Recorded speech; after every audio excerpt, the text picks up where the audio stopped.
Candid अमन, कहानियों का smuggler. Aryaman और जागृति दोनों को खा रही थी ये टेंशन कि आखिर निवान को पता चलने वाला है उसकी मॉम की डेथ का सच। लेकिन इस बीच जागृति ने निकाली एक ट्रिक निवान को इस सच से बचाने के लिए। इधर परिधि के ऑपरेशन के बाद डॉक्टर ने दी वीर को उसके ठीक होने की 50% उम्मीद।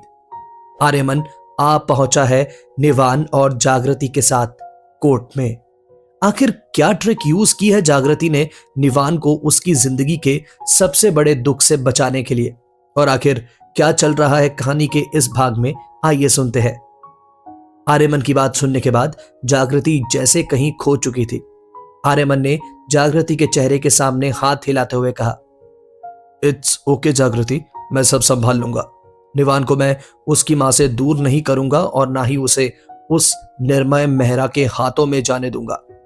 जागृति ने मुंह में जवाब दिया, लेकिन अब उसे एहसास हो रहा था कि निवान अपने बचपन में ही वो लड़ाई लड़ रहा है जिसका उसे पता भी नहीं। जागृति ने आर्यमन से पूछा, आर्यमन, क्या निवान को उसकी मॉम की मौत के बारे में क्या अभी पता चल जाएगा? ये सवाल आर्यमन से पूछते हुए निवान का गम जागृति की आंखों में नजर आ रहा था। आर्यमन ने जागृति के चेहरे को अपने हाथों में थामते हुए कहा, हाँ, उसे सच पता चलना ही है और ये लाजमी है जागृति। अब हम निवान से चाहकर भी नहीं छिपा सकते कि उसकी मॉम की डेथ हो चुकी है, लेकिन मुझे पता है हमारा प्यार उसके लिए काफी है जो उसे इस गम से निकाल लाएगा। जागृति ने रोते हुए आर्यमन से कहा, आर्यमन, वो छोटा सा बच्चा कैसे इस सब को बर्दाश्त करेगा? वो हर पल अपनी मॉम को याद करता है। उसे लगता है कि उसकी मॉम नाराज हो जाएंगी अगर वो जिद करेगा। इसी वजह से छोटा सा बच्चा जिद भी नहीं करता। उसे लगता है कि अगर वो अच्छा बच्चा बन जाएगा तो उसकी मॉम वापस आ जाएंगी। वो हर वो काम करता है जो आप उसे कहते हैं कि जिससे उसकी मॉम वापस आ जाए। वो कैसे ये सब बर्दाश्त करेगा? मैं ही नहीं बर्दाश्त कर पा रही हूं। आर्यमन ने जागृति को संभालते हुए कहा, लेकिन उसे ये जानना ही है, जो दुख उसके हिस्से में लिखा है उससे हम उसे नहीं बचा सकते। कभी ना कभी तो उसे इस सब के बारे में पता चलना ही है। जागृति, बी स्ट्रांग। हम सिर्फ उसे इस दुख से बाहर निकालने की कोशिश कर सकते हैं, और मुझे इसके लिए तुम्हारे साथ की जरूरत है। आर्यमन की बात सुनने के बाद जागृति आर्यमन की नजरों में देख पा रही थी कि यहां आर्यमन कमजोर पड़ रहा है। जागृति ने आर्यमन के हाथों को अपने चेहरे से हटाते हुए उससे नजरें फेरते हुए कहा, मैं निवान के लिए साथ दूंगी, लेकिन सिर्फ निवान के लिए। इतना कहते हुए जागृति वहां से सोफे की तरफ बढ़ चुकी थी। आर्यमन की निगाहों में अभी नींद नहीं थी। कल की सोच सोचकर आर्यमन की नींद उड़ चुकी थी। साथ ही उसके पास जो सबसे स्ट्रांग गवाह था वो भी इस समय जिंदगी और मौत से झूल रहा था। जागृति भी अपनी बड़ी बड़ी खुली हुई आंखों से आर्यमन को ही देख रही थी। इधर वीर अभी भी ओटी के सामने बैठा था और परिधि की तरफ से एक अच्छी न्यूज के इंतजार में था। वीर को अब परिधि की कई एक बात याद आ रही थी। ओटी की लाइट ऑफ हुई और डॉक्टर के बाहर आते ही वीर ने उनसे सवाल किया, डॉक्टर, कैसी है परिधि? कंडीशन कैसी है उसकी अब? Is she all right? Doctor के चेहरे के एक्सप्रेशंस टेंस थे।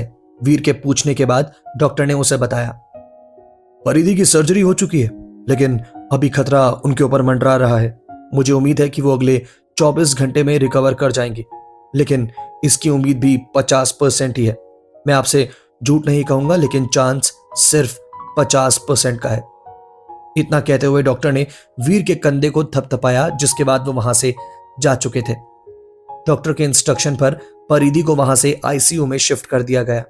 वीर ने एक झलक परिधि के चेहरे को देखा तो वो उस परिधि के चेहरे को भूल नहीं पा रहा था जिसने उसे कुछ घंटों पहले रोते हुए गले लगाया था।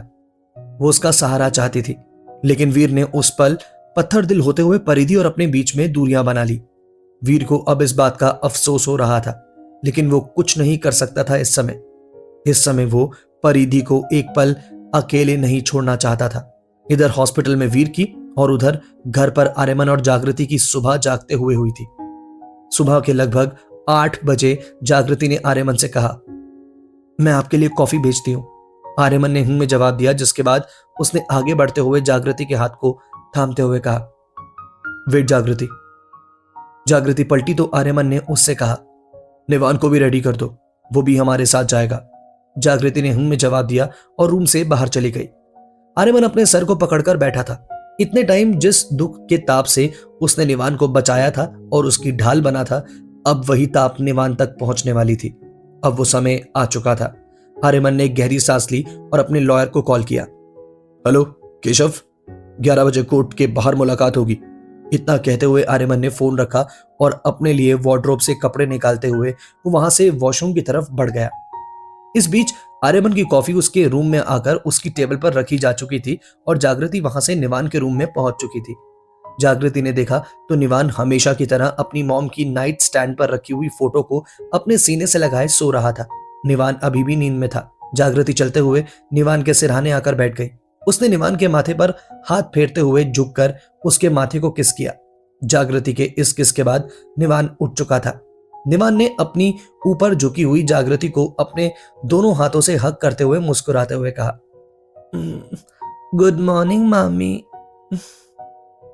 जागृति ने अपने इमोशन को संभालते हुए निवान को अपनी गोद में उठाते हुए उसे गुड मॉर्निंग कहा, जिसके बाद जागृति ने निवान से कहा, तो आज मेरा नीवू बेटा क्या पहनेगा?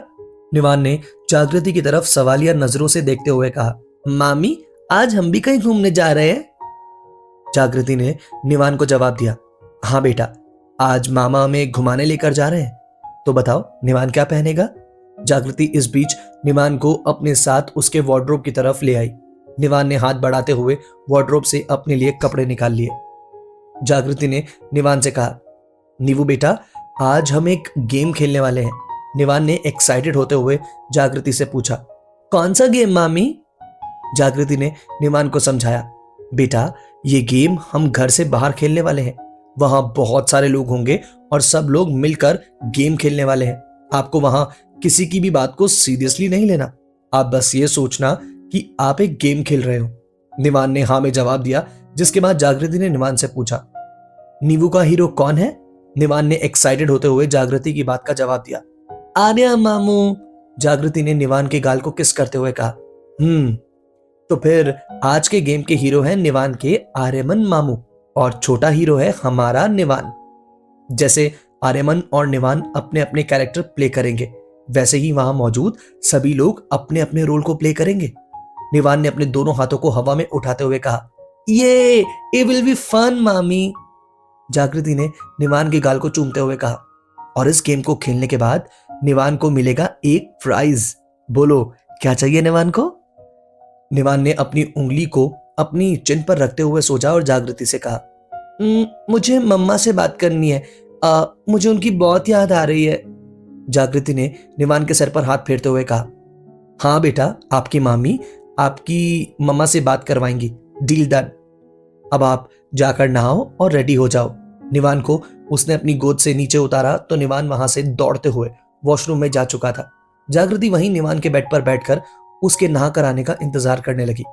जागृति ने अपने आप से कहा, मैंने निवान को समझा तो दिया है, लेकिन पता नहीं वहां जाने के बाद वो मेरी समझाई हुई बात पर टिका रहेगा या वहां के माहौल से घबरा कर उन्हीं बातों को सच मान लेगा। हे भगवान, सब संभाल लेना। ये सब बोलते हुए जागृति ने ऊपर देखते हुए अपने दोनों हाथ जोड़ लिए।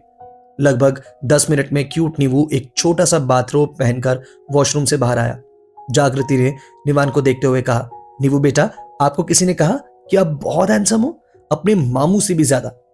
जागृति के मुंह से इस सेंटेंस के निकलने के बाद उसके कान में आर्यमन के खांसने की आवाज आई। जागृति समझ चुकी थी कि उसकी कही वो लाइन जरूर आर्यमन ने सुन ली है। जागृति ने आर्यमन की तरफ नहीं देखा और निवान से कहा, बेटा आपको अब मामू रेडी करेंगे, मामी रेडी होकर आती है। इतना कहते हुए जागृति ने आर्यमन की तरफ एक नजर डाले बिना अपने कदम वहां से तेजी से बाहर की तरफ बढ़ा दिए। आर्यमन ने अब निवान को संभाल लिया था। आर्यमन को अभी भी अंदर ही अंदर ये बात खाई जा रही थी कि आज निवान के सामने सच आने वाला है, जबकि जागृति ने इन सब का भी इंतजाम कर दिया था। जितना उसे समझ आया, उसे नहीं पता था कि ये सब काम आएगा या नहीं, लेकिन वो आखिर तक अपनी तरफ से कोशिश करना चाहती थी। कुछ ही समय में आर्यमन जागृति और निवान के साथ कोर्ट के लिए निकल चुका था। आर्यमन ने अपने ब्लूटूथ को अपने कान में लगाते हुए वीर को कॉल लगाया। हेलो वीर, परिधि कैसी है?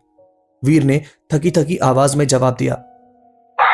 भाई, परिधि के बचने की उम्मीद सिर्फ 50% है। लगभग 24 घंटे में उसकी एक्चुअल कंडीशन का पता चलेगा। वीर, डोंट वरी, परिधि एकदम ठीक हो जाएगी। तू 50% पॉजिटिव पर भरोसा रख और उसे कुछ नहीं होगा, दैट्स माय प्रॉमिस। वीर ने अपने भाई से पूछा। जी भाई। भाई, आज निवान की कस्टडी केस की पहली हियरिंग है। आपको मेरी जरूरत होगी। आर्यमन ने वीर को जवाब दिया। वीर, मुझसे ज्यादा परिधि को तेरी जरूरत है। तुझे वही रहना है। यहां मैं सब संभाल लूंगा। You don't worry and don't lose hope, Aryaman ने कहा और वीर ने उनमें जवाब दिया, जिसके बाद दोनों ने कॉल रखा। इधर निवान आर्यमन की बातें सुन रहा था।